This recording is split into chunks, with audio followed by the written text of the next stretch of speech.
வெற்று விளம்பர அரசு வெற்று அறிக்கை ஒன்றை வெளியிட்டு வெட்டியாக ஒரு விளம்பரத்தை செய்திருக்கிறது. அதுதான் மாநிலத்திற்கான புதிய கல்விக் கொள்கை. பெயரில்தான் புதிய என இருக்கிறதே தவிர அதில் புதிதாக ஒன்றுமில்லை.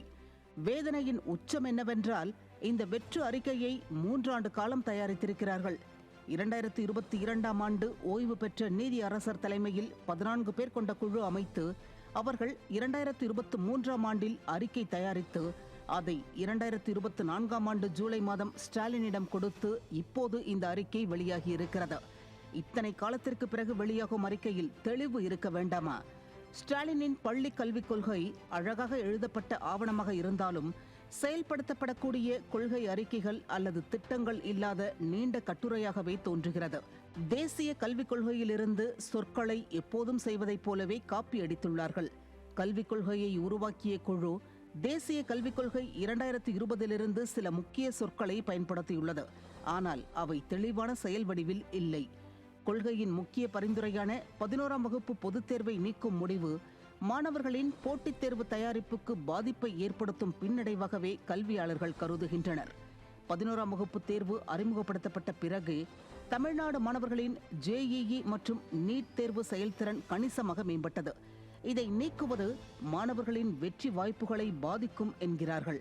11ஆம் வகுப்பு தேர்வு நீக்கப்பட்டால் பல பள்ளிகள் 11ஆம் வகுப்பு பாடங்களை கற்பிக்காமல் நேரடியாக 12ஆம் வகுப்பு பாடங்களுக்கு தாவும். இது கல்வி தரத்தை பாதிக்கும் என்கிறார்கள். மாறாக உயர்கல்வி சேர்க்கையில் 11 மற்றும் 12ஆம் வகுப்பு மதிப்பெண்களை கணக்கில் எடுத்துக்கொள்ள வேண்டும் என்று அரசுக்கு பல கல்வியாளர்கள் வலியுறுத்துகின்றனர். இது பள்ளிகள் 11ஆம் வகுப்பு பாடங்களை தவிர்க்காமல் கற்பிப்பதை உறுதி செய்யும் என்பது கல்வியாளர்களின் கருத்தாக இருக்கிறது. ஸ்டாலின் அரசின் திட்டப்படி 11ஆம் வகுப்பு தேர்வு நீக்கப்பட்டால் ஏற்கனவே மோசமான நிலையில் உள்ள தமிழ்நாட்டின் உயர்கல்வி தரத்தை மேலும் பாதிக்கும் என்று எச்சரிக்கின்றனர் கல்வியாளர்கள். கடந்த 4 ஆண்டுகளில் பள்ளிக் கல்வித்துறைக்கான ஒதுக்கீடு 2,15,264 கோடியாக உள்ளதென இந்த ஃபெயிலியர் மாடல் அரசு சொல்கிறது.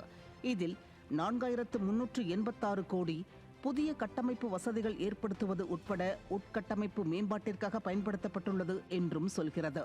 அப்படி சொல்லும் அரசு அதே அறிக்கையில் மாணவ மாணவிகளுக்கு தனித்தனியான கழிப்பறைகள் அனைத்து பள்ளிகளிலும் இல்லை, சுத்தமான குடிநீர் இல்லை என்பதையும் குறிப்பிட்டுள்ளது.